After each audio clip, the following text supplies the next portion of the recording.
Welcome back to our channel, fellow explorers of the cosmos. Today we're diving into a fascinating tale from the far reaches of the galaxy, where one human, Alex, navigates life at Galactic University, a place where every other student is an alien. But what happens when this death worlder challenges the perceptions of fragility and strength? Buckle up, because this story is about to take you on a wild ride through the cosmos. From the depths of Earth's oceans to the bizarre and beautiful beings of the galaxy, Alex's journey is not just about survival, it's about redefining what it means to be human in a universe filled with extraordinary life forms. Imagine being the only human in a university filled with sentient lava lamps, crystalline beings, and creatures that communicate through quantum entanglement. That's exactly what Alex faced on their first day at Galactic University. The campus was a kaleidoscope of colors and sounds, with students floating, gliding, and shimmering in ways that were both mesmerizing and intimidating. But instead of being overwhelmed, Alex embraced the challenge, determined to carve out a place in this vibrant community. On day one, the admissions officer, assuming Alex was as fragile as cotton candy, suggested a personal gravity reducer. "You wouldn't want to be crushed by our standard 1G, they said with a concerned tone. But Alex quickly set the record straight, asserting their resilience and love for Earth's gravity. "Actually, I quite enjoy having my internal organs properly arranged, thank you very much." This was just the beginning of a series of misconceptions that Alex would confront head-on. As Alex settled into their new life, they quickly realized that the classroom dynamics were as diverse as the student body. Picture this: a xenobiology class where every student is a different species, and the professor, a sentient lava lamp named Professor Nix Vell, worries about Alex's primitive biology.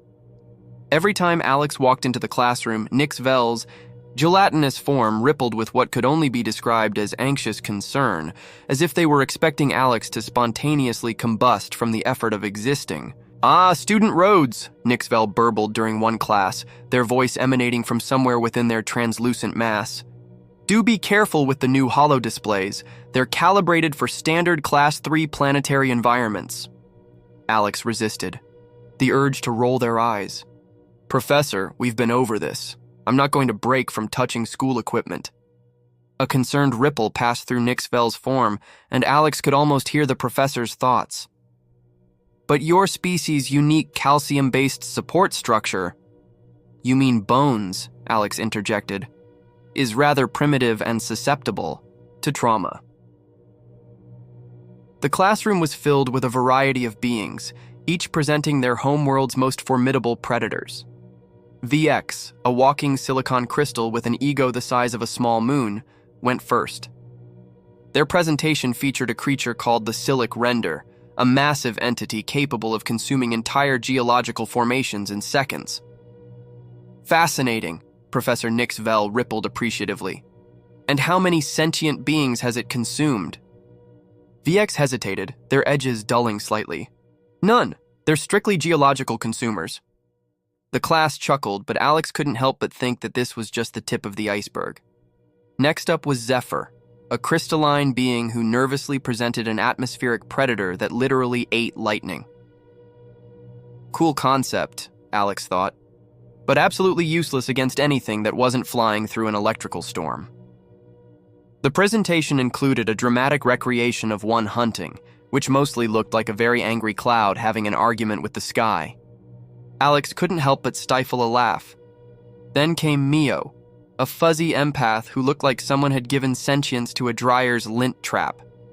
They bounced excitedly as they showcased their world's terror floof, a creature that was a cross between a wolverine and a tsunami, covered in the same kind of fur as Mio. "It can consume prey 3 times its size," they chirped proudly. Alex raised an eyebrow, genuinely curious. "How big is it?" "About the size of your hand," Mio replied. Alex thought about the bears back home and tried not to laugh.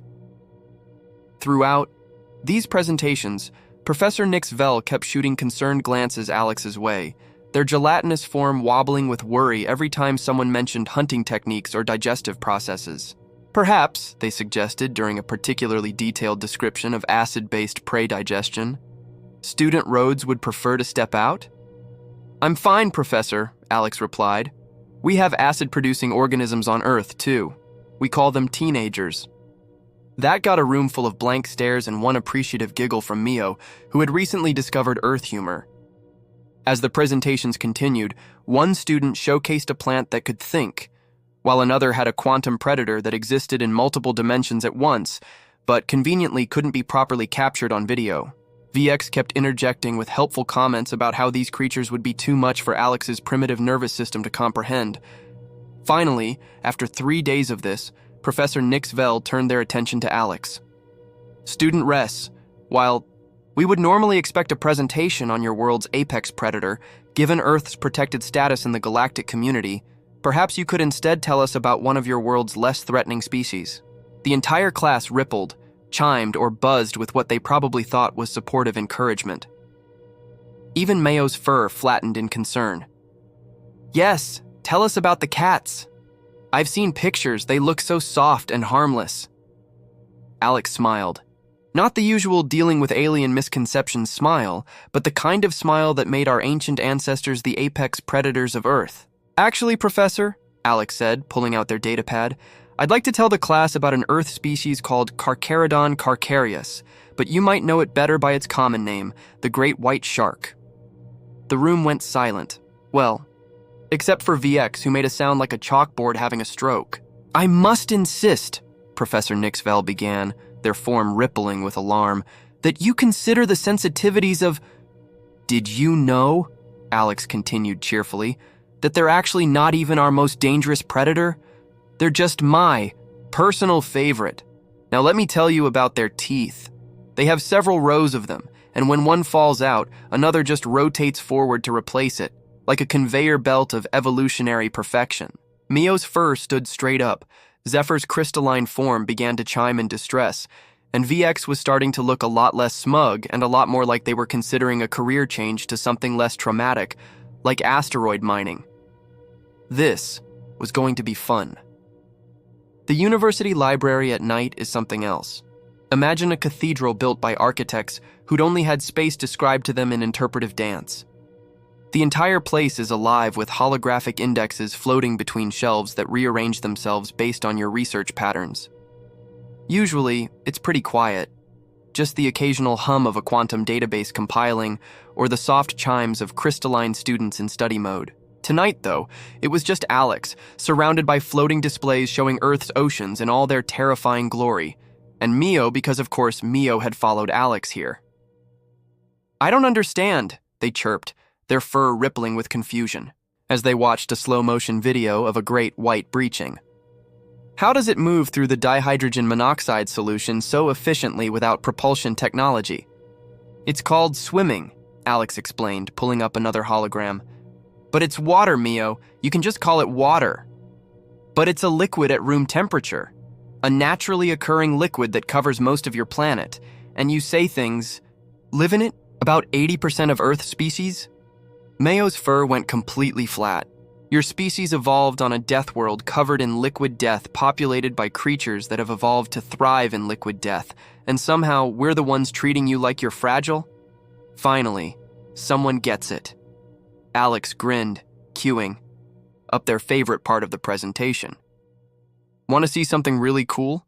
This is how they hunt seals.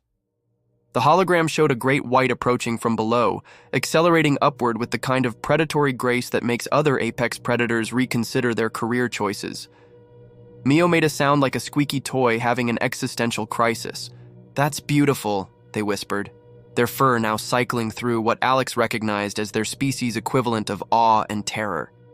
Do the others know about this? Not yet, but they will tomorrow, Alex said, adjusting the presentation sequence to include the tooth replacement footage that had made Mio briefly lose control of their fur pigmentation. Hey, want to help me with something? I need someone to film the class reaction. Mio's fur rippled with excitement. The one where it launches itself completely out of the water again? Please tell me you're showing that one. Oh, I'm showing all of them, including the pack hunting footage. They hunt in groups? Mayo's voice went up an octave. But wait until you see what happens during a feeding frenzy. They spent the next few hours going through the presentation, with Mayo asking approximately 8 million questions, each more horrified and fascinated than the last. They were particularly stuck on the concept of sharks being older than trees, which led to a whole tangent about Earth's evolutionary history that ended with them staring at their own fur as if questioning every life choice that had led to this moment. "Alex," they said finally, as Alex was putting the finishing touches on their presentation, "you know this is going to completely destroy their understanding of the universe, right?" "That's kind of the point," Alex replied. "VX might actually shatter, literally. Their species does that under extreme stress." "I know, I already filled out the cleanup request form." Mio's fur rippled with what Alex had learned to recognize as their version of laughter. "You really prepared for everything, didn't you?" "Well, when you're from a death world, you learn to be thorough." Alex pulled up one final hologram, this one showing a size comparison between a great white and the average alien species represented in their class. Besides, they wanted to learn about Earth's predators. It would be rude not to give them the full educational experience. So, what can we learn from Alex's journey? It's a powerful reminder that perceptions can be challenged and that strength comes in many forms. In a universe filled with diverse life, it's essential to embrace our differences and learn from one another.